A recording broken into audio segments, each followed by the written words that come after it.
नमस्कार, मैं हूं मनोज। मानस लाइव न्यूज में आपका स्वागत है। खबरों का रुख करेंगे, उससे पहले देख लेते हैं इस वक्त की अहम हेडलाइंस।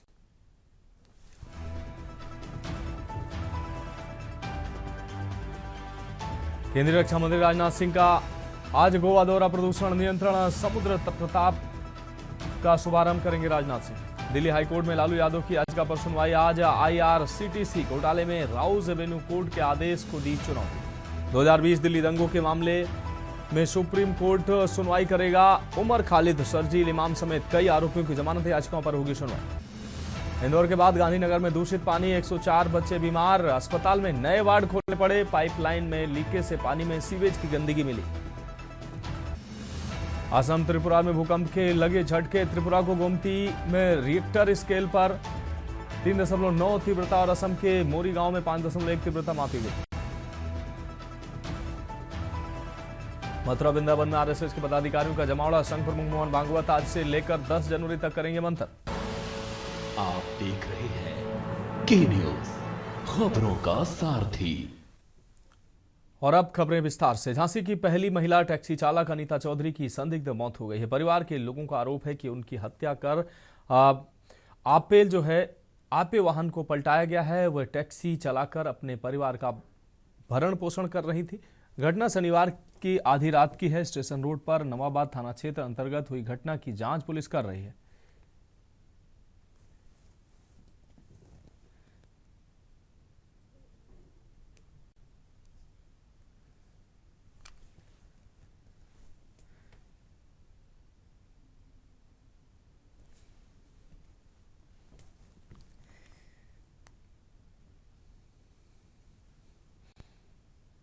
तो टैक्सी चलाकर परिवार का भरण पोषण करती थी। पहली महिला टैक्सी चालक अनीता चौधरी की संदिग्ध मौत हुई है।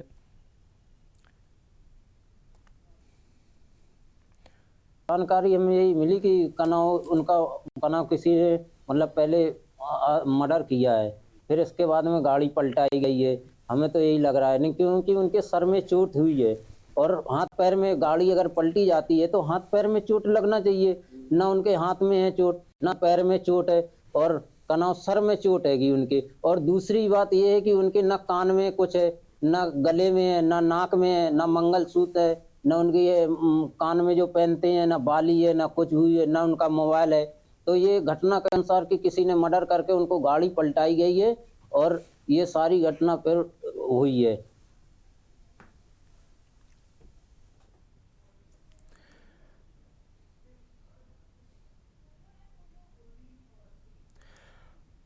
कुलदीप अवस्थी हमारे संवाददाता झांसी से हमारे साथ जुड़ गए हैं। कुलदीप, पहली महिला टैक्सी चालक की मौत हुई है।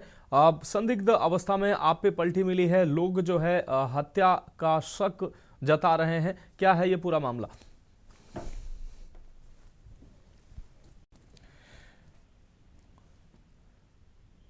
हेलो, पहली मतलब टैक्सी। हेलो जी कुलदीप जी, आप अपनी बात कंप्लीट करें।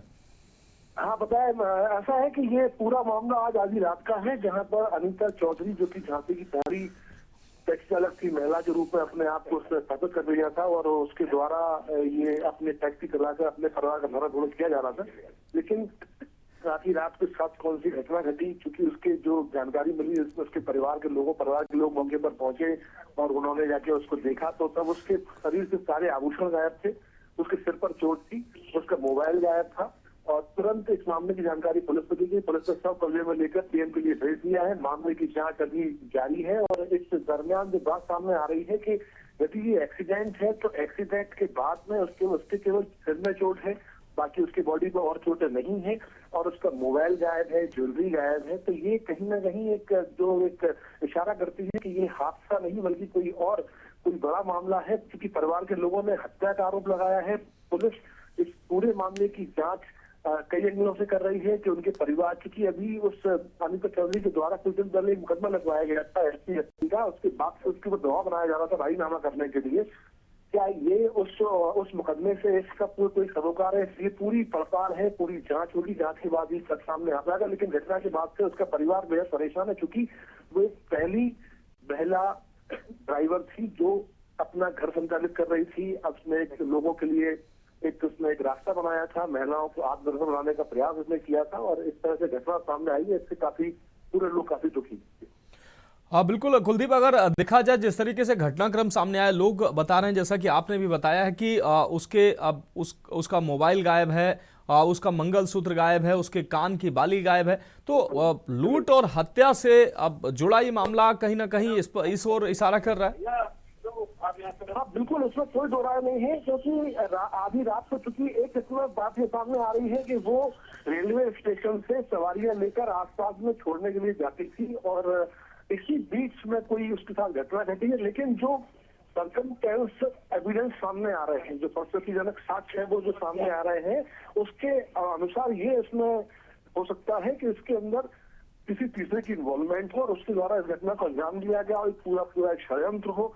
अब ये उस मुकदमे से जुड़ा हुआ इसमें कुछ किया गया है, ये सारी बातें जांच का विषय है। पुलिस इसकी जांच कर रही। इलाहाबाद पुलिस मौके पर पहुंच गई थी और मामले को, चूंकि ये काफी जो झांसी की जो महिला समाज सेवी है उनके द्वारा भी इस पूरे मामले में एक उचित जांच की, एक बड़ी जांच की मांग उठाई जा रही है, जिससे कि चीजें सामने आ पाए कि आखिर घटना का सच क्या है। लेकिन आधी रात को घटना घटी, हालांकि ये भी घटना घटे हुए करीब 500 घंटे हुए हैं और इन घंटों के बीच में पूरी, क्योंकि पुलिस पूरी मुस्तैद है, वहां पर भी उसके घर पर भी सब लोगों से पूछताछ हो रही है। घर पे कल रात को 9:15 बजे घर से बाहर निकली थी वो, और अमूमन वो रात को 9 बजे घर से निकलती थी और सुबह तकरीबन 5:30-6 बजे घर लौट आती थी, जिससे कि सवारियां उसको मिल जाती थी।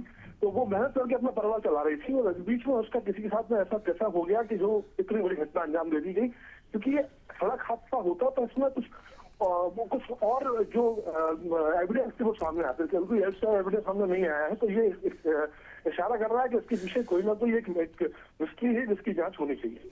हाँ बिल्कुल कुलदीप, इस तमाम जानकारी के लिए आपका बहुत बहुत शुक्रिया। तो टैक्सी चलाकर परिवार का भरण पोषण करने वाली पहली महिला टैक्सी चालक अनीता चौधरी की संदिग्ध मौत हुई है। परिवार का आरोप है कि हत्या की गई है, हत्या और लूटपाट उनके साथ की गई है, लेकिन कहीं ना कहीं पुलिस तमाम एंगलों से अब जांच पड़ताल कर रही है कि ये हादसा या हत्या, इस एंगल पर पुलिस जांच पड़ताल कर रही है।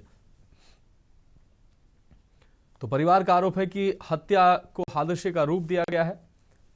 तो पहली महिला टैक्सी चालक अनीता चौधरी की संदिग्ध मौत हुई है। टैक्सी चलाकर अपने परिवार को, न सिर्फ अपने परिवार को का भरण पोषण कर रही थी, बल्कि समाज में महिलाओं को एक स्वावलंबन का वो नजरिया पेश कर रही थी कि महिलाएं भी समाज में बाहर निकलकर कुछ कर सकती हैं।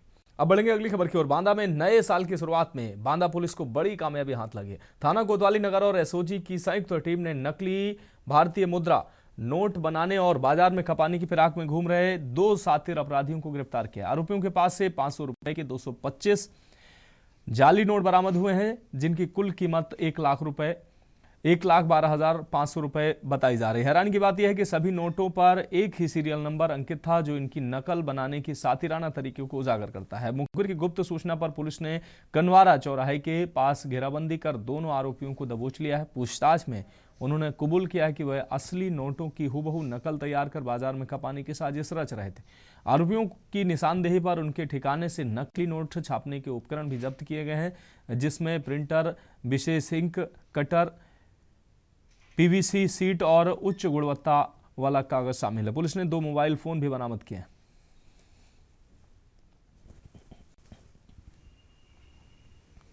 जनपद बांदा के थाना कोतवाली नगर क्षेत्र में एक सूचना प्राप्त हुई कि एक व्यक्ति द्वारा नकली नोटों का प्रयोग किया जा रहा है मार्केट में। सूचना के मिलते ही थाना कोतवाली नगर की पुलिस ने उस व्यक्ति को अपनी गिरफ्त में लिया और उससे पूछताछ की। पूछताछ के दौरान ऐसे तथ्य प्रकाश में आए कि 4 व्यक्तियों द्वारा अपने घर में नकली नोट प्रिंट किए जा रहे हैं। थाना कोतवाली नगर और एसओजी की संयुक्त टीम्स ने इस मामले में 2 अभियुक्तों को अरेस्ट किया है। नए साल की शुरुआत 2026 बांदा पुलिस के लिए एक कामयाबी भरी रही। मैं आपको बता दूं कि नए साल के शुरुआत में ही बांदा पुलिस को एक बड़ी कामयाबी हाथ लगी है, जहां अंतर जनपदीय गिरोह के 2 सदस्यों को नकली नोटों के साथ गिरफ्तार किया है। ये गिरफ्तार अभियुक्त नकली नोट बेचने जा रहे थे, जहां मुखबिर खास की सूचना पर एसओजी टीम ने और बांदा पुलिस की संयुक्त कार्रवाई में कनवारा चौराहे के पास इनको गिरफ्तार किया गया है। मैं आपको बता दूं कि गिरफ्तार अभियुक्तों के पास से 500 के नकली नोट बरामद किए गए हैं, जिनकी संख्या 255 बताई जा रही है। अगर इनकी बात करें तो इनकी कीमत 1,12,500 रुपये है जो बरामद किए गए हैं। पुलिस ने कड़ाई से पूछताछ करते हुए अभियुक्तों की निशानदेही पर भारी मात्रा में नकली नोट बनाने के सामान को भी बरामद किया है, जहां एक प्रिंटर, जो कागज़ है इस्तेमाल होता है, इंक और तमाम ऐसे उपकरण जो उसमें उपयोग किए जाते हैं पुलिस ने बरामद किए हैं। बांदा पुलिस के हाथ एक बड़ी सफलता हाथ लगी है, जहां बांदा में नकली नोटों को बनाने वाले और उनको बिक्री करने वाले ऐसे अभियुक्तों को गिरफ्तार किया गया है जो बांदा के अंदर भारतीय मुद्रा को प्रभावित करते थे। बांदा पुलिस अधीक्षक ने तत्काल कार्रवाई करते हुए गंभीर धाराओं में मुकदमा दर्ज कर दोनों अभियुक्तों को जेल भेजने का काम किया है। बांदा से ग्राउंड जीरो के लिए के न्यूज से भगत सिंह।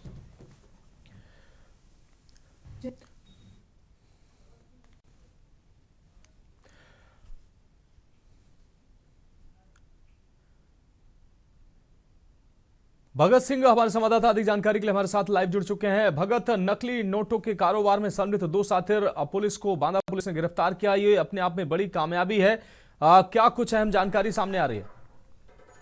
मैं आपको बता दूं कि जिस तरीके से साल की शुरुआत में ही बांदा पुलिस अधीक्षक पलाश बंसल ने अपने इरादे स्पष्ट कर दिए थे और जो यहाँ के माफिया हैं, जो यहाँ के चाहे वो भू माफिया हो, चाहे वो क्रिमिनल्स हो, चाहे वो जो भी हो, उनको तत्काल जेल की सलाखों के पीछे पहुंचाने का काम शुरू कर दिया है। मैं आपको बता दूं उसी क्रम में बांदा पुलिस के हाथ एक बड़ी सफलता लगी है, जहां पर सोजी और बांदा पुलिस की संयुक्त कार्रवाई में यह एक बड़ा हाथ मारा है, जहां अंतर जनपदीय गिरोह के 2 सदस्यों को गिरफ्तार किया है और उनके पास से भारी मात्रा में नकली नोट बरामद किए हैं। नकली नोट बरामद होने का बांदा में ये पहला मामला नहीं है। पिछले 2 साल पहले भी बांदा के अतर्रा में नकली नोट बरामद किए गए थे और ये आज 2026 की शुरुआत का एक पहला आकलन है जहां बांदा पुलिस के हाथ कामयाबी लगी है और बांदा पुलिस ने नकली नोट बनाने वाले लोगों को गिरफ्तार किया है। ऐसे लोग जिनके पास से 1,12,500 रुपए बरामद हुए हैं और मुखबिर खास की सूचना पर एसओजी और सिविल पुलिस ने इस पर कार्रवाई की है और अभियुक्तों को गिरफ्तार किया है। गिरफ्तार होने के बाद उनसे कड़ाई से पूछताछ की गई और पूछताछ के दौरान उन्होंने ये स्वीकार किया कि वो नकली नोट बनाते थे और बाजार में चलन में था। लेकिन जिस तरीके से एक ही सीरियल नंबर के 255 नोट बनाए हैं वो अपने आप में एक बड़ी बात है और जो हूबहू 500 के नोट के नकल लगते हैं। इनके पास से इनकी निशानदेही पर जो इनके प्रिंटर बरामद किया गया है, कागज बरामद किया गया है, स्पेशल लिंक बरामद की गई है जो नकली नोट को बनाने के काम में आती थी। बांदा पुलिस अधीक्षक ने इस पर सख्त रुख अपनाते हुए कड़े निर्देश दिए हैं कि बांदा में कोई भी अपराधी बख्शे नहीं जाएंगे। जो मुख्यमंत्री की 0 टॉलरेंस नीति है उसके तहत काम किया जाएगा। जो अपराधी बाहर घूम रहे हैं या जिनको रिमांड पर है उनको रिमांड नहीं मिल, उनको लिया जा रहा है और जो अपराधी बाहर घूम रहे हैं उनको किसी भी हालत में जेल के अंदर सलाखों के पीछे बंद कर उचित कार्रवाई की जा रही है। लेकिन जो बांदा में अपराधी हैं वो भी किसी तरीके से पुलिस को ठिकाने में बाज नहीं आ रहे हैं, क्योंकि जिस तरीके से ये मामला सामने आया है, नकली नोटों का एक बड़ा कारोबार यहाँ पर करते हुए लोग पकड़े गए हैं। वो अपने आप में सोचने की बात है कि भारतीय मुद्रा के जाली करेंसी का निर्माण करना भी अपने आप में एक बड़ा अपराध है और ये राष्ट्रों के तहत आता है। लेकिन जिस तरीके से इन्होंने ये किया है और ये महोबा और जनपद के बताए जा रहे हैं, उनमें से ये लगता है कि ये सिंडिकेट बहुत बड़े व्यापक स्तर पर फैला है और अभी इस पर और कार्रवाई करने की आवश्यकता है और अगर इसको सही ढंग से बात किया जाए और सही ढंग से इसको पकड़ा जाए तो एक बड़ा नेक्सस इसमें खुल करके सामने आ सकता है, जहां एक बड़ा खुलासा हो सकता है। जी हाँ बिल्कुल भगत सिंह, इस तमाम जानकारी के लिए आपका बहुत शुक्रिया। तो निश्चित रूप से बड़ी कामयाबी हाथ लगी है और अभी ऐसे कई बड़े खुलासे हो सकते हैं। पुलिस को सक्रियता की जरूरत है। तो नकली नोट छापकर बाजार में बेचने, उनको खपाने की फिराक में शातिर को पुलिस ने गिरफ्तार किया है और पुलिस को ये बड़ी कामयाबी हाथ लगी। एक ही सीरियल नंबर के ये नोट 1,12,500 रुपए के नोट जो बरामद किए गए, इनके पास से printer, colour, high quality paper, ये सभी सामग्री बरामद हुई है जिससे नकली नोटों को छापकर बाजार में खपाते थे और ये गिरोह का नेटवर्क जो है ये काफी बड़ा हो सकता है। पुलिस को सख्ती के साथ इनसे पेश आने की जरूरत है। तो जाली नोट का गिरोह का पर्दाफाश हुआ है। बांदा से खबर आपको दिखा रहा है, भिक्तों के पास से 1,12,500 के नकली नोट बरामद हुए हैं। ये नकली नोट ये बाजार में खपाने की फिराक में थे, लेकिन मुखबिर और पुलिस की तत्परता से ये सातिर जो है पुलिस के हत्थे चढ़े हैं और बांदा पुलिस को निश्चित रूप से ये बड़ी कामयाबी लगी है।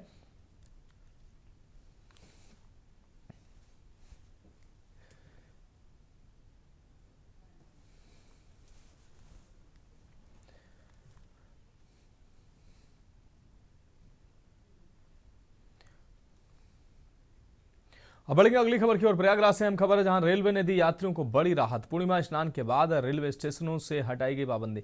स्नान पर कम भीड़ होने के कारण रेलवे ने दी राहत। जंक्शन पर भीड़ न होने के कारण चालू हुए एस्केलेटर। रेलवे स्टेशन के दोनों ओर से प्रवेश शुरू किया गया है। प्रयागराज जंक्शन के सिविल लाइंस की ओर से प्रवेश शुरू किया गया है। सिटी साइड की ओर से भी यात्रियों का प्रवेश प्रारंभ किया गया है।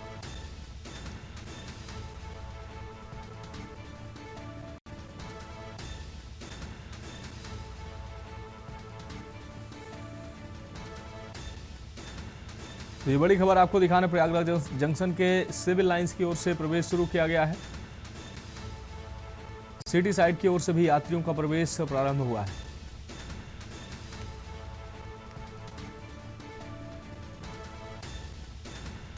प्रयागराज रेलवे ने छूट दी है। पूर्णिमा स्नान के बाद रेलवे स्टेशनों से हटाई गई है पाबंदी। स्नान पर कम भीड़ होने के कारण रेलवे ने राहत दी है। जंक्शन पर भीड़ न होने के कारण चालू हुए एस्केलेटर।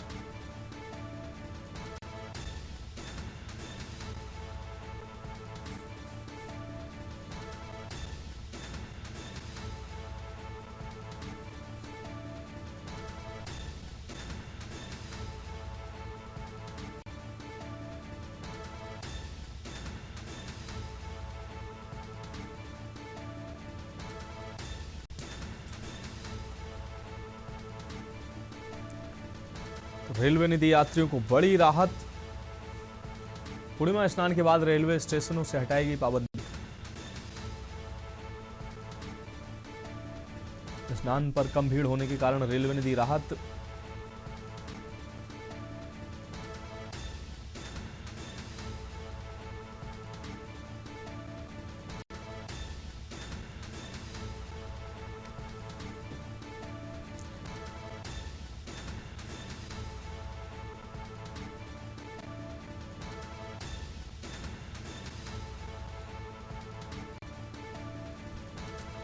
तो सिटी साइड्स की ओर से भी यात्रियों का प्रवेश शुरू किया गया है। मधुर दरबारी हमारे संवाददाता अधिक जानकारी के लिए हमारे साथ जुड़ गए हैं। मधुर, प्रयागराज रेलवे ने यात्रियों को बड़ी राहत दी है। पहले पूर्णिमा स्नान के बाद रेलवे स्टेशनों से अब जो पाबंदी हटाई गई है, पहले स्नान पर जो उम्मीद जताई जा रही थी उतनी भीड़ ना होने की वजह से, स्नान में कम भीड़ होने की वजह से अब रेलवे ने राहत दी है। क्या कुछ अहम जानकारी सामने आ रही? मैं आपको बता दूं कि जहां तक माघ मेले की तैयारी की बात है, तो माघ मेले की तैयारी को लेकर रेलवे प्रशासन पूरी तरीके से सतर्क है। और रेलवे प्रशासन ने एक रोड मैप तैयार किया था, जिसमें रोड मैप में उन्होंने यहाँ की जो प्रयागराज जंक्शन है उसके साथ साथ वहां के जो 8 और सब स्टेशन थे, रेलवे स्टेशन, वहां पे यात्रियों को उन्होंने डाइवर्ट किया था। और उसके साथ साथ बिल्कुल मैं आपको बता दूं कि इस समय जो हम लोग माघ मेले की जो तैयारी है काफी हद तक जो कुंभ मेले की तरफ से ही की गई है, क्योंकि वो एक्सपीरियंस काफी अच्छा रहा रेलवे प्रशासन को लेकर के। क्योंकि जिस तरह से वहां पे जो 66.5 करोड़ लोगों की भीड़ आई थी उसको जिस तरह हैंडल किया गया था, ठीक उसी तरीके से उसी तरह के रोड मैप को यहाँ पे भी अप्लाई किया जा रहा है। तो उसमें इन्होंने जो सुविधा की थी, तो जो रेलवे जंक्शन है, चाहे जितने भी 9 सब रेलवे स्टेशन है, उन सबको उन्होंने वन वे कर दिया था, जैसे पिछली बार किया गया था। तो जो भी आपका स्नान पर्व होने वाला, जैसे कि पौष पूर्णिमा का स्नान पर्व हुआ था, उसके ठीक 24 घंटे पहले एंट्री को वन वे कर दिया गया था। यानी कि एक साइड से आपको एंटर किया जाएगा, दूसरे साइड से आपको एग्जिट किया जाएगा। लेकिन क्योंकि 2 दिन आप अब 48 उसके 2 दिन बाद पहले 24 घंटे से ये व्यवस्था लागू हुई थी, और अगले 2 दिन तक यानी कि 48 घंटे तक ये व्यवस्था लागू रहनी चाहिए थी, जिसमें जो वन वे ट्रैफिक ही रहता। लेकिन मैं आपको बता दूं कि पौष पूर्णिमा पर भी करीब 30 से 32 लाख लोग स्नान करके गए। ऐसा नहीं है कि भीड़ वहां पर कम थी, लेकिन कंपैरेटिवली देखा जाए तो जो और स्नान होने, जैसे मकर संक्रांति का होना है, मौनी अमावस्या का होना, तो उसको लेकर के जैसे वहां पे 50 लाख और ऐसा माना जा रहा है कि 3.5 करोड़ तक मौनी अमावस्या के दिन यहाँ पे जो है श्रद्धालु स्नान करेंगे। तो उसको कंपैरेटिवली देखा जाए तो यहाँ पे 30 से 32 लाख लोगों ने स्नान किया और अगले 24 घंटे के अंदर ही लोग जो है यहाँ से एग्जिट करने लगे। और उसके बाद जो हमें ग्राउंड जीरो से रिपोर्टिंग की तो वहां पे पता चला कि इस समय वहां पे इतनी भीड़ नहीं है जिनको कि कंट्रोल ना किया जा सके। इस वजह से रेलवे ने ये यात्रियों को एक राहत देते हुए ये सुविधा दी है कि जो यात्री हैं, जो जैसे कि वन वे ट्रैफिक कर दिया गया था कि एक तरफ से प्रवेश और एक तरफ से एग्जिट, वो चीज उन्होंने बंद कर दी है। अब दोनों ही तरफ से एंट्री हो रही है और दोनों ही तरफ से जो है उसको एग्जिट किया जा रहा है। उसकी वजह यह है कि जो हम लोग का सिविल लाइन साइड है, सिविल लाइन साइड में से वहां से एग्जिट किया गया था और आपका जो सिटी साइड है वहां से एंट्री की गई थी। लेकिन अगर इसको दोनों तरफ से बंद किया जाए, एक तरफ से एंट्री की जाए, एक तरफ से प्रवेश किया, एक तरफ से एग्जिट किया जाए, तो ऐसी कंडीशन में जो यात्री उनको पूरा घूम कर करीब 5 से 6 किलोमीटर जो है सिटी साइड पे आना पड़ता था।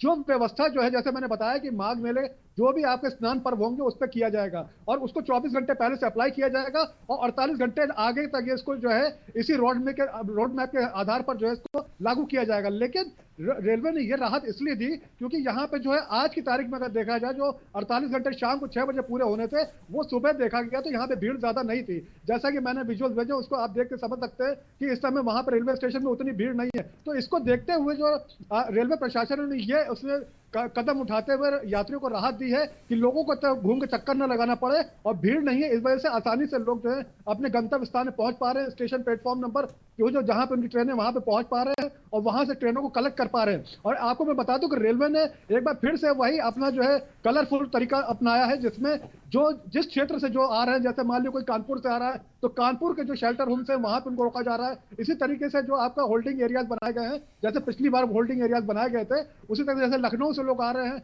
या वाराणसी से आ रहे हैं तो जिस एरिया के से जिस क्षेत्र से लोग आ रहे हैं उसी तरफ के जो होल्डिंग एरियाज है वहीं पर लोगों को जो है शेल्टर किया गया था, वहीं पर उनको जो है वहां पर रोका गया था। लेकिन उसके बाद जैसे मैंने आपको बताया कि मेले का अगर जो स्नान पर्व है उसके 24 घंटे पहले ही एंट्री को बंद कर दिया गया था। यानी कि एक तरफ से एंट्री होती थी और दूसरी तरफ से एग्जिट होता था, दोनों तरफ से नहीं किया जा सकता था। इसको लेकर के जो है क्योंकि इस बार जैसे मैंने बताया कि 30 से 32 लाख स्नान लोगों ने किया है और बड़ी संख्या में, इसको भी कोई छोटी संख्या नहीं कहेंगे, लेकिन उसके बावजूद अगर तुलनात्मक रूप से देखा जाए तो आगे के जो मकर संक्रांति में जो मकर स्नान आने वाला है, जो मकर संक्रांति का, उसके बाद जो मौनी अमावस्या बसंत पंचमी है, तो उसमें जैसे करोड़ों की तादाद में यहाँ पे श्रद्धालु आस्था की डुबकी लगाते नजर आएंगे, तो उसके कंपेरेटिवली कम था, जिसकी वजह से ये राहत जो है यहाँ पे यात्री को दी गई है। इसके पहले मैं आपको बता दूं कि 3 जनवरी को पौष पूर्णिमा का जो स्नान था, बहुत ही जैसे शाही स्नान कहते हैं, बहुत ही अच्छे, बहुत भव्य तरीके से, दिव्य भव्य नव तरीके से माघ मेले का शुभारंभ हुआ। और स्नान करने के लिए शुक्रवार की शाम से ही लोग जो है करीब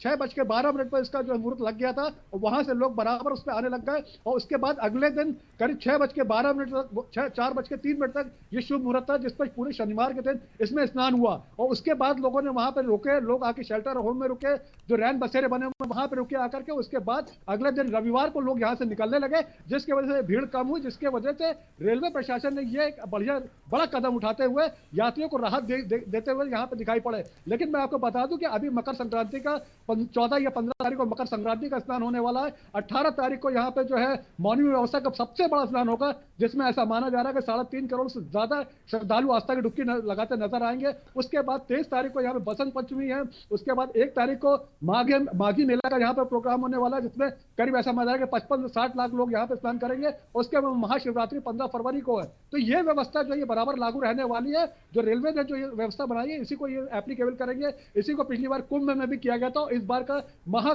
का माघ मेला ये 75 साल बाद पहली बार इसका भी बहुत शुभ मुहूर्त है और माना जा रहा है कि बहुत ही दुर्लभ संयोग बन रहा है। और सबसे बड़ी बात कि ये जो माघ मेला है, इसको भी मिनी कुंभ की संज्ञा दी गई है। ये एक तरीके से जो पहले के जो आपके माघ मेले हुए उनसे कहीं अलग है, कहीं आपका विशेष खास स्थान रखता है और बड़ा विशिष्ट यहाँ माघ मेला होने वाला है। और सबसे बड़ी बात, जो श्रद्धालु पिछले वर्ष अगर देखा जाए, हम लोग मानो देख रहे थे पूरे विश्व प्रयागराज की पताका फहरी हुई थी, पूरा नव दिव्य भव्य तरीके से महाकुंभ यहाँ पे संपन्न हुआ था। 66.5 करोड़ लोग यहाँ पे शाही स्नान करके गए थे। उसको देख करके कहीं ना कहीं अभी भी वो आभा जो है, वो जो यात्रियों के अंदर, जो श्रद्धालु के अंदर अभी भी वही श्रद्धा आज भी घर की हुई है। उसी वजह से लोग इस बार का जो कुंभ मेला होने वाला, माघ मेला हो रहा है, इसको बहुत ही आदर के साथ, यहाँ पे श्रद्धा के साथ यहाँ पे लोग आ रहे हैं। और इसको जो है, जैसे मैंने बताया कि इसको मिनी कुंभ की तरह देखा जा रहा है। तो इसको लेकर के जो तैयारियां हैं, जैसे मैंने आपको बताया कि यहाँ का एक संगम स्टेशन जो बिल्कुल संगम के पास में पड़ता है, उसको फिलहाल जो है यहाँ पे बंद कर दिया गया, क्योंकि उसको बंद करने का पर्पस ये है क्योंकि वो जो आंगन स्टेशन है, रेलवे स्टेशन, वो बिल्कुल जो कुंभ के बिल्कुल बगल में है। तो उसको 24 घंटे पहले यहाँ पे जो 8 स्टेशन सब स्टेशन है उसमें से एक ये इकलौता ऐसा स्टेशन है जिसको यहाँ पे बंद कर दिया गया है। और बंद करने के बाद 24 घंटे के बाद 48 घंटे बाद इसको खोला जाएगा और यात्री वहां से अपने अपने जहां जाने के लिए उनको वहां पे भेजा जाएगा। निश्चित रूप से मधुर, इस तमाम जानकारी के लिए आपका बहुत शुक्रिया। तो रेलवे स्टेशनों पर भीड़ कम हुई है, जिसके बाद अब यह राहत दी गई। फिलहाल एक ब्रेक के लिए रुक रहे हैं, जल्द हाजिर होंगे।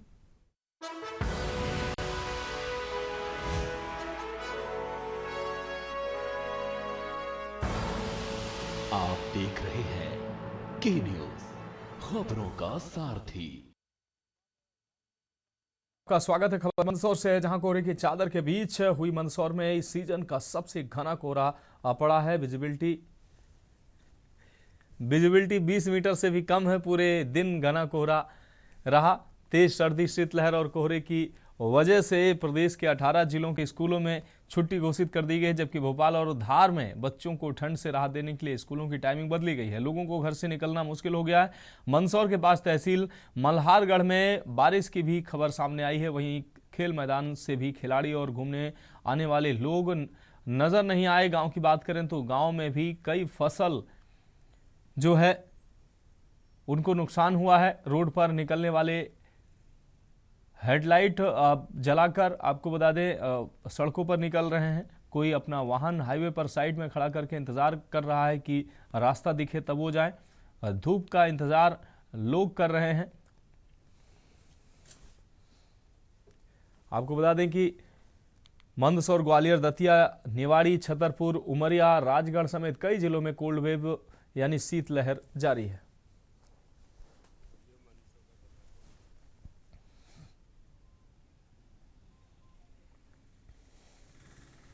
मध्य प्रदेश कोहरे के आगोश में है, तो वहीं मंदसौर जिला भी कोहरे की चादर ओढ़ा हुआ है। हम बात करते हैं मंदसौर की, तो मंदसौर में लगातार जो कोहरे की लेकर के है, आप देख पा रहे होंगे जिस प्रकार से जो कोहरे का जो प्रकोप है लगातार बढ़ा हुआ है। जो लोग घरों से निकल रहे हैं तो अपने वाहन के हेडलाइट लगा के निकल रहे हैं, तो वही हाईवे चलने वाली गाड़ियां भी कहीं कहीं धूप का इंतजार कर रही है। अब बात करते हैं मंदसौर के प्रशासन ने भी यहाँ पर स्कूल की 2 दिन की छुट्टी रख दी गई है। तो वही मंदसौर, नीमच, रतलाम, शाजापुर, आगरमालवा क्षेत्रों में स्कूल का टाइम टेबल बदल दिया गया है। कहीं न कहीं मंदसौर की अगर बात करते हैं तो मंदसौर के नजदीकी तहसील में भी पानी गिरने की भी खबर आई थी मल्हारगढ़ क्षेत्र में। तो वही अगर कोहरे की बात करते हैं तो घना कोहरा छाया हुआ है। प्रशासन ने जिस प्रकार से यहाँ पर किसानों की अगर बात करते हैं तो जो किसानों ने अपनी फसल बो रखी है वो किसान भी चिंतित है।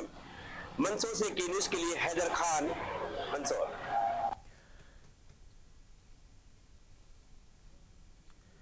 अगली खबर बुलंदशहर से, जहां गरीब परिवार की झोपड़ी में आग की घटना सामने आई। मजदूरी करके पालन पोषण परिवार का भरण पोषण कर रहा था। आग में 8 बकरियों की जलकर मौत हुई है। झोपड़ी में रखा सामान भी जलकर राख हुआ है।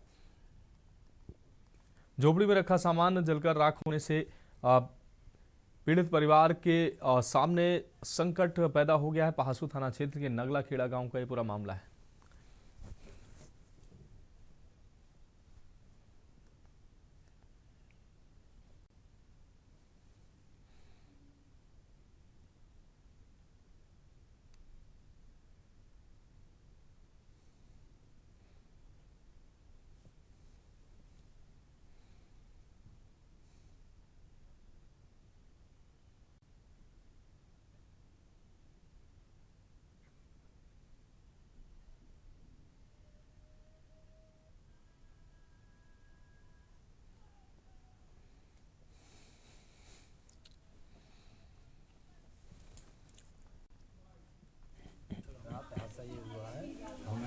सुना और यहाँ आग लग गई। हम सब लोग गांव के भागे और मौके पर देखा तो यहाँ आग लगी बहुत तेज। गांव के ने सबने बुझाई। 8 बकरियाँ थी, जानवर सब जल गए इसमें और पता नहीं किसने आग दी है और सब जानवर जल गए। इसमें हम चाहते हैं कि गरीब आदमी हैं इसको साथ। ये वही कि हम रात बकरी चुमा के लाए और 8 बजे करीब हमने बांधी है सबरी और बांध के बांध के सवेरे सो गए और सो के बाद मैं 11 बजे उठा हूँ। 11 बजे कुछ भी नहीं है यहाँ पे और 11:15 बजे आग बहुत तेज बढ़ा रही है इसमें और मेरी 8 बकली 8 की 8 जल गई। रात का चुना भाई मजदूरी करके आई, मैं छोरा बीमार होगा मेडिकल तेलकार खिलाई, बाकी बाद में मैं मजदूरी करके आई हूँ। मेरे बात ही अच्छी वाली 11 बजे मेरी आँख खुली है, पेशाब करके आई हूँ, मैंने देखी है तो कुछ नहीं है वहाँ पे। उसके बाद में 11:30 बजे चिचियावन मची है तो भागी है तो सवारी चले गई, आग खूब ऊंची लग रही है।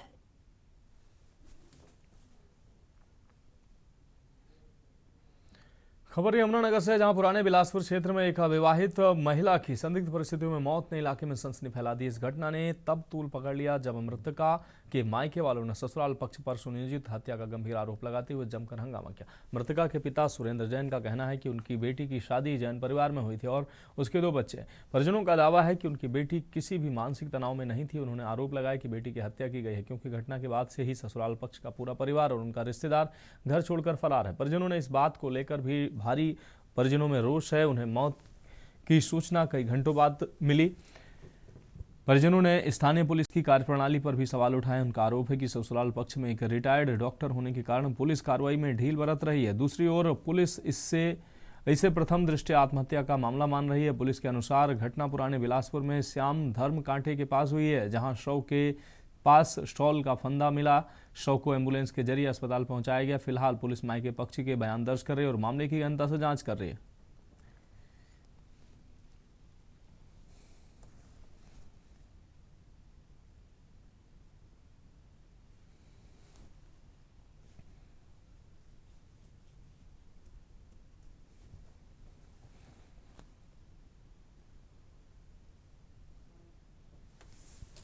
बात ये है कि हमारी छोकरी ने 12 बजे मार दी। हमें कहीं पड़ोसी से पता लगा। क्या नाम था आपके? वंशिका गोयल यहाँ के सर। ऋतु जैन थी। उम्र तो ये थी 40-41 के करीब थी। शादी हुई थी? शादी हुई थी। 2 बड़े बच्चे हैं। ऐसा नहीं है कि एक बड़ा लड़का है और लड़की है। तो आपको आज क्या सूचना दी गई? सूचना हमारे को ये दी गई कि आपकी लड़की को मार दिया गया। हमारी लड़की यहाँ पे 17-18 साल से मैरिड थी। लड़की का नाम था ऋतु जैन। ये इसको दूसरा नाम था वंशिका जैन। तो उस नाम से यहाँ पे रहती थी। जो खुद इसका ससुर था वो CMO था। क्या नाम है? क्या नाम था भाई? क्या नाम था इसका बुढ़े का? करण के बाप का? अरुण गोयल CMO था जी। उसकी मधु गोयल उसकी माँ थी। उसकी घरवाली थी। उसके बाद गला घोट के पैसा पूछरी के अंदर उसकी छोरी हो बहन तो उसके दिल से पूछो। हमारे पास सूचना आई थी एक ERB 681 से कि एक लेडीज ने सुसाइड कर लिया है पुराना बिलासपुर रोड नजदीक श्याम धर्म कांटा के पास। इसी सूचना पर हम उसकी डेड बॉडी को यहाँ पहले ही एम्बुलेंस के थ्रू यहाँ पे आ गई थी सिविल हॉस्पिटल दिगादरी। और अब हम जैसे भी लड़की के परिजन भी आ गए हैं, जैसे भी आगे बयान नोट किए जाएंगे कि लड़की वालों के, और वो ऐसे हम कार्रवाई में बुलाई जाएगी। बढ़ेंगे अगली खबर की ओर। कुशीनगर से अहम खबर है। पुरानी रंजिश में दोस्त ने किया केमिकल अटैक से युवक का चेहरा बुरी तरह झुलसा है। युवक की दोनों आंखों की रोशनी जाने की आशंका है। शराब पिलाने के बहाने दोस्त पर किया हमला। मेडिकल कॉलेज में युवक का इलाज जारी है। डॉक्टरों के मुताबिक युवक की हालत चिंताजनक बताई जा रही है। पुलिस ने एक युवक को हिरासत में लेकर जाँच शुरू की है। बिशुनपुरा थाना क्षेत्र के गुड़रिया की यह घटना बताई जा रही है।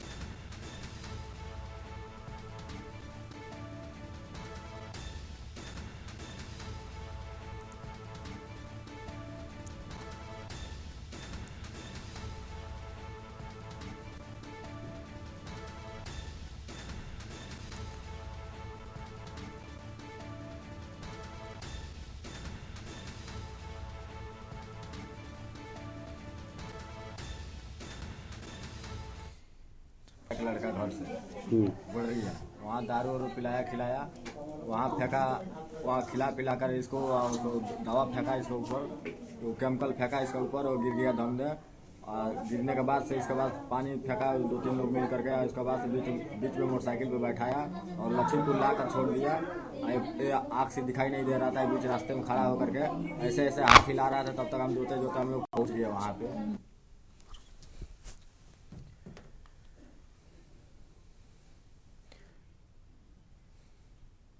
बढ़ेंगे अगली खबर की और खबर सीतापुर से, जहां रिश्तों को कलंकित कर देने वाला मामला सामने आया है। खैराबाद थाना क्षेत्र के असोड़र गांव निवासी 4 बच्चों की मां तनुजा पत्नी हफीज का अपने ही भतीजे रिजवान से प्रेम संबंध हो गया। बताया जा रहा है कि बुआ भतीजे के बीच काफी समय से प्रेम प्रसंग चल रहा था। इस रिश्ते के चलते तनुजा और उसके पति के बीच आए दिन विवाद होने लगे। धीरे धीरे तनुजा का अपने पति और बच्चों से मोह भंग हो गया और वह सामाजिक मर्यादाओं को ताक पर रखते हुए अपने 4 बच्चों और पति को छोड़कर भतीजे रिजवान के साथ घर से फरार हो गई। रिजवान पहले से शादीशुदा और उसके भी 3 बच्चे हैं। वह तनुजा को लेकर अपने घर पहुंचा, जहां उसने अपनी पत्नी पर दबाव बनाया कि तनुजा को दूसरी पत्नी के रूप में घर में रखा जाए और दोनों महिलाएं साथ रहें। रिजवान की पत्नी ने इसका कड़ा विरोध करते हुए दोनों को घर में प्रवेश नहीं करने दिया। इसके बाद प्रेम संबंध में फंसे बुआ भतीजे के पास कोई रास्ता नहीं बचा। साथ न रह पाने की निराशा में दोनों ने जहरीला पदार्थ खाकर आत्महत्या का प्रयास किया।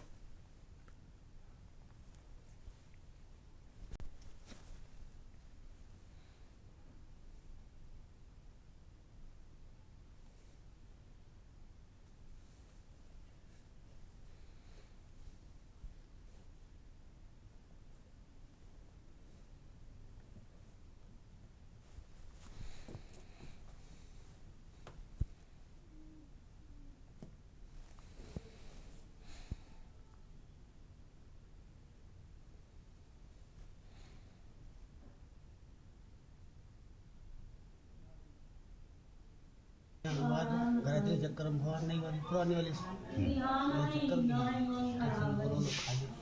आपके कितने बच्चे हैं? हमारे 3 बच्चे, उनके 4 बच्चे। आपकी पत्नी हैं, बच्चे हैं, फिर भी उधर आप अट्रैक्ट हुए, ऐसा कदम उठाया, क्या हुआ? क्या है? अच्छा, आपका पत्नी से कोई विवाद चलता था, तो अब दोनों ने जहर खाया, इसका कारण क्या था? दुल्हन क्या मंजूर है? आपकी बीवी से विवाद नहीं चाहिए, इसलिए दोनों खा लिया। वो जो है हमने जो है विवाह किया है। कहाँ शादी हुई थी? हैदराबाद। कहाँ, किस गाँव में? असोड़। अच्छा, किससे हुई थी? हफीज। दोबारा कहाँ आया? दोबारा रखना में। आपके बच्चे कितने? 4। क्या हुआ था फिर आप यहाँ से घर से निकलते दूसरी जगह कहीं, क्या हुआ?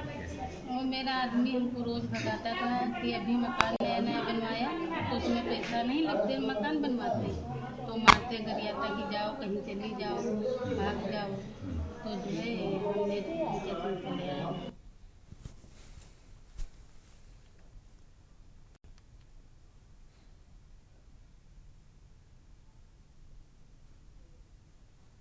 मेरठ के मुंडाली में रेलवे कर्मचारी की हत्या की खबर सामने आई है। रेलवे में 4th श्रेणी कर्मचारी के पद पर तैनात ड्यूटी पर जा रहा था। खरखौदा रेलवे स्टेशन मुंडाली अजराड़ा संपर्क मार्ग पर बदमाशों ने घेरा उसको और बाइक सवार 3 बदमाशों ने ओवरटेक कर बाइक रुकवाई। सीने में धारदार हथियार से वार कर मौके से फरार हो गए। भावनपुर थाना क्षेत्र के गांव बक्सर निवासी था ये मृतक। पुलिस FIR दर्ज कर जांच में जुटी है।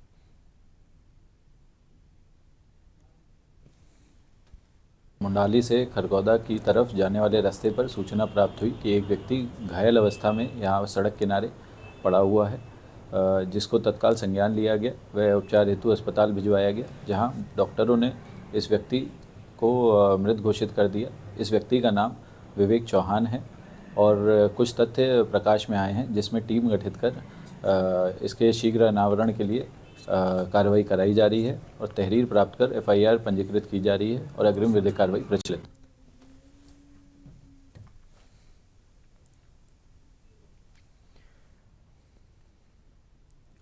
लखनऊ से अगली खबर है, जहां सीएम योगी का दिल्ली दौरा। आज केंद्रीय नेताओं से कर सकते हैं मुलाकात, कैबिनेट विस्तार पर हो सकती है चर्चा। मकर संक्रांति के बाद हो सकता है विस्तार।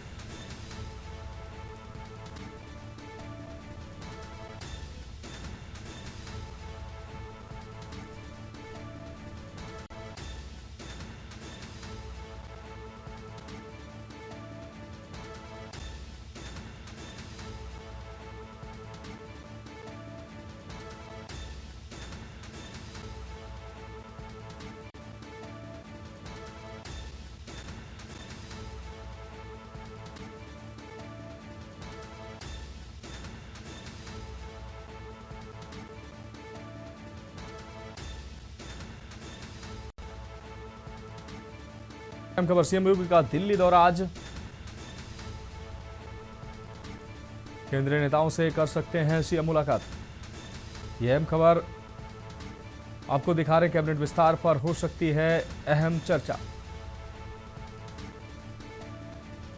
मकर संक्रांति के बाद कैबिनेट विस्तार हो सकता है। उत्तर प्रदेश सरकार का कैबिनेट विस्तार, जिसकी चर्चाएं सरगर्मी से चल रही हैं। सीएम योगी का इसी को लेकर दिल्ली दौरा, केंद्रीय नेताओं से कर सकते हैं मुलाकात।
और अगली खबर प्रयागराज से, बीटेक छात्र अब पढ़ेंगे संविधान। आईआईटी के बीटेक छात्र अब संविधान पढ़ेंगे। माइनर विषय के रूप में होगी संविधान की पढ़ाई। यह व्यवस्था तृतीय सेमेस्टर से होगी शुरू। जुलाई 2025 सत्र में प्रवेश ले चुके छात्रों पर यह लागू होगी।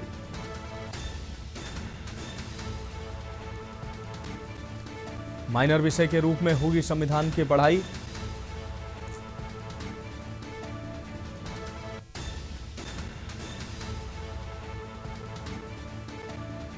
आईआईटी के बीटेक छात्र अब पढ़ेंगे संविधान। माइनर विषय के रूप में होगी संविधान की पढ़ाई।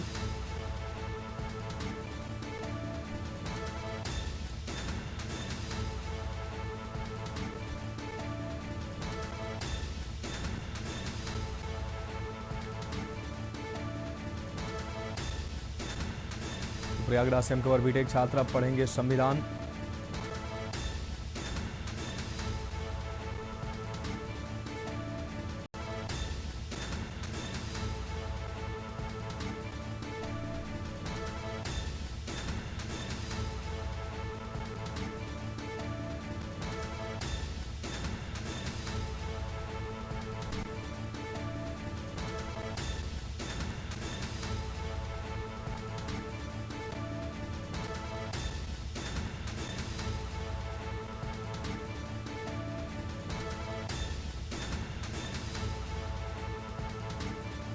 तो जुलाई 2025 सत्र में प्रवेश ले चुके छात्रों पर यह प्रभावी होगा।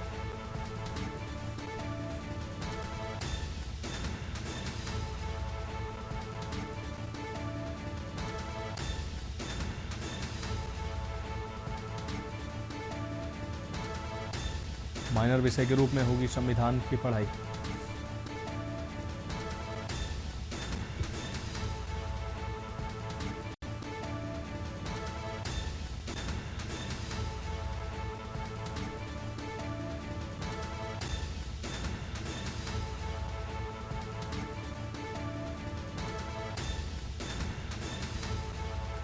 ये व्यवस्था तृतीय सेमेस्टर से होगी लागू।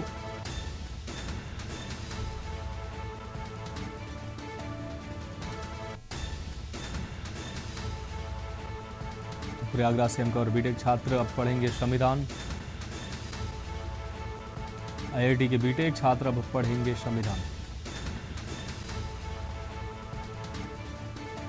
माइनर विषय के रूप में होगी संविधान की पढ़ाई।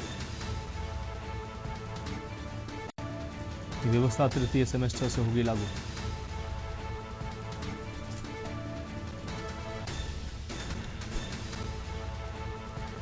अब बढ़ेंगे अगली खबर की ओर। मेरठ से अहम खबर। बीजेपी के संगीत सोम को बम से उड़ाने की धमकी दी गई है। संगीत सोम के सरकारी नंबर पर आई है धमकी। आपको बता दें, बांग्ला भाषा में जान से मारने की मिली धमकी। संगीत सोम और भारतीय न्यूज चैनल को उड़ाने की धमकी दी गई है। आज सुबह 8 बजे आया धमकी भरा मैसेज। एक ही नंबर से आई उड़ाने की धमकी। संगीत सोम ने अधिकारियों को भेजी नंबर की डिटेल। संगीत सोम ने सुपरस्टार शाहरुख खान को बताया था गद्दार। शाहरुख खान की टीम ने खरीदा था बांग्लादेशी क्रिकेटर। केकेआर ने खरीदा था बांग्लादेशी क्रिकेटर मुस्तफिजुर रहमान, जिसको बीसीसीआई के निर्देश पर केकेआर टीम ने आईपीएल से बाहर किया है, जिसके बाद अब संगीत सोम ऐसे लोगों के निशाने पर आए हैं।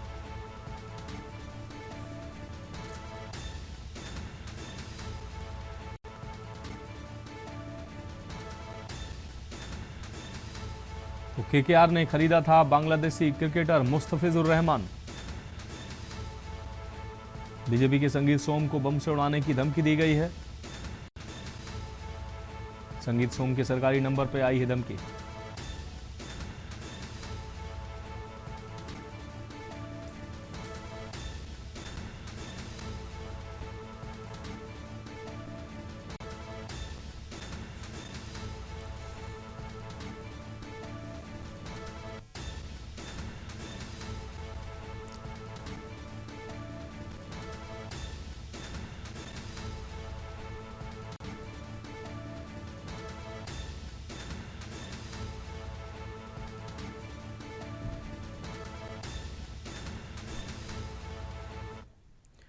अगली खबर लखनऊ से, जहां पूर्व सीएम स्वर्गीय कल्याण सिंह बाबूजी की जयंती। पूर्व सीएम स्वर्गीय कल्याण सिंह बाबूजी की 94वीं जयंती। सीएम ने स्मृतियों को नमन करते हुए विनम्र श्रद्धांजलि अर्पित की। यूपी के पहले भाजपा मुख्यमंत्री कल्याण सिंह थे। सीएम योगी ने ये बात कही जब 1991 में उन्होंने कमान संभाली तो यहाँ गुंडागर्दी थी। सरकारी योजनाओं का फायदा किसानों को नहीं पहुंच रहा था। योजना गरीबों और युवाओं तक नहीं पहुंच रही थी।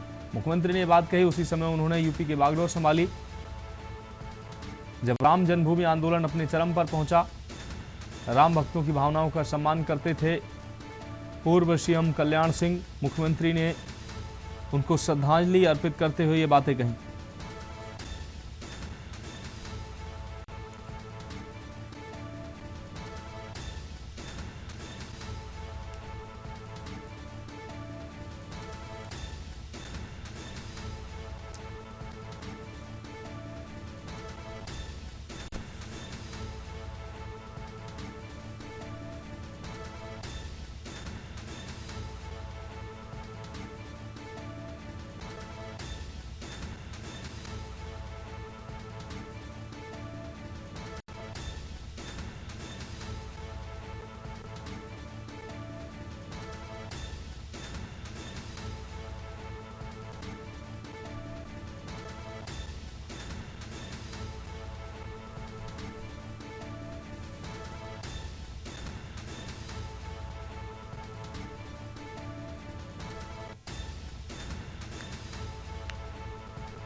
अगली खबर का रुख करेंगे। खबर सरगुजा से, जहां छत्तीसगढ़ का उत्तर भारत कहा जाने वाला सरगुजा संभाग इस समय भीषण शीतलहर की चपेट में। 5 जनवरी 2026 की सुबह अंबिकापुर समेत संभाग के कई जिलों में कड़ाके की ठंड ने दस्तक दी, जिससे जनजीवन पूरी तरीके से अस्त व्यस्त नजर आया। मौसम विभाग के अनुसार न्यूनतम तापमान 4 से 6 डिग्री सेल्सियस के बीच दर्ज किया गया है, जिसने पिछले कई रिकॉर्ड तोड़ दिए हैं।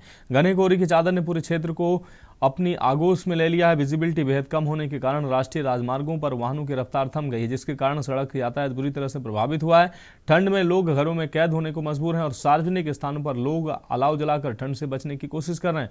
मौसम वैज्ञानिकों ने चेतावनी दी है कि आने वाले 48 घंटों में तापमान में और गिरावट आ सकती है। प्रशासन ने लोगों को, विशेषकर बुजुर्गों और बच्चों को, सुबह शाम बाहर न निकलने की सलाह दी है।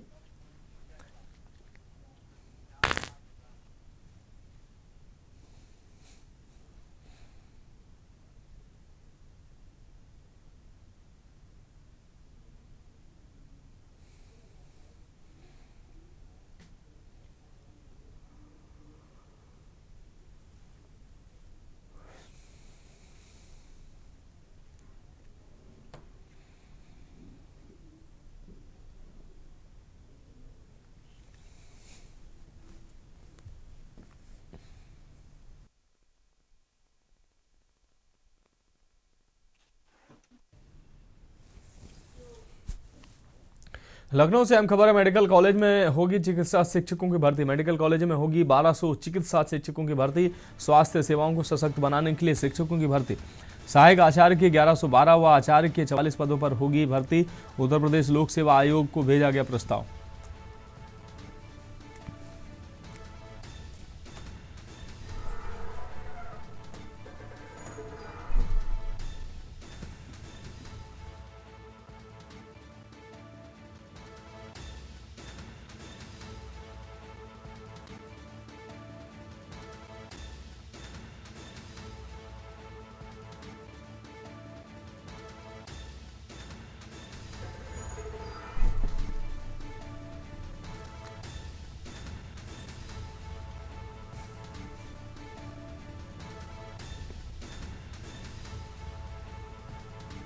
तो मेडिकल कॉलेजों में 1200 चिकित्सा शिक्षकों की होगी भर्ती। ये अहम खबर आपको दिखाने। स्वास्थ्य सेवाओं को सशक्त बनाने के लिए ये चिकित्सा शिक्षकों की भर्ती होगी। सहायक आचार्य के 1112 व आचार्य के 44 पदों पर होगी भर्ती। मेडिकल कॉलेजों में होगी 1200 चिकित्सा शिक्षकों की भर्ती।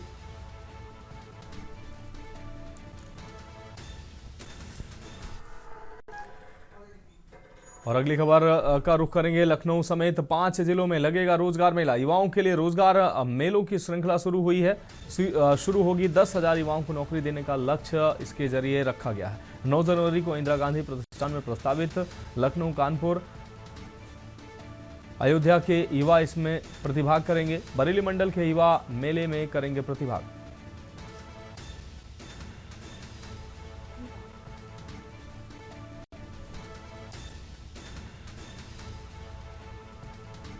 दस 10,000 युवाओं को इस दौरान नौकरी देने का लक्ष्य इसके लिए रखा गया है। 9 जनवरी को इंदिरा गांधी प्रतिष्ठान में प्रस्तावित लखनऊ, कानपुर, अयोध्या के युवा प्रतिभाग करेंगे। बरेली मंडल के युवा भी मेले में करेंगे प्रतिभाग। तो लखनऊ समेत 5 जिलों में लगेगा रोजगार मेला। युवाओं के लिए रोजगार मेलों की श्रृंखला शुरू होगी। इन रोजगार मेलों के जरिए 10,000 युवाओं को नौकरी देने का लक्ष्य रखा गया है। 9 जनवरी को इंदिरा गांधी प्रतिष्ठान में रोजगार मेला प्रस्तावित है।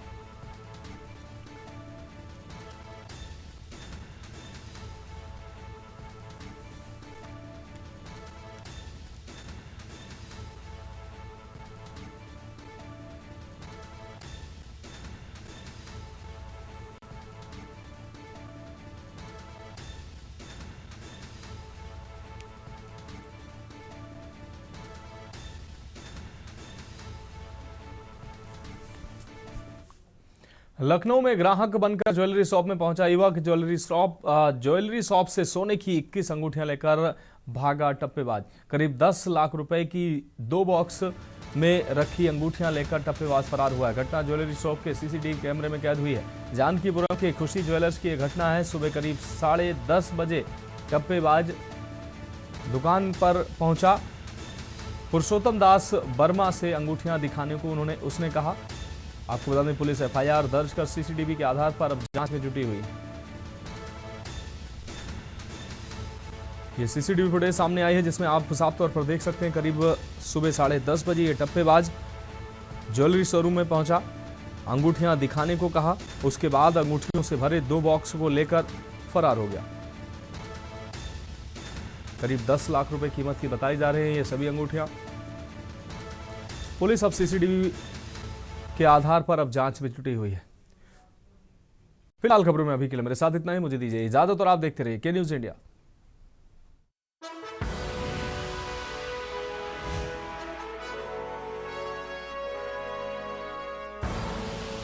आप देख रहे हैं के न्यूज, खबरों का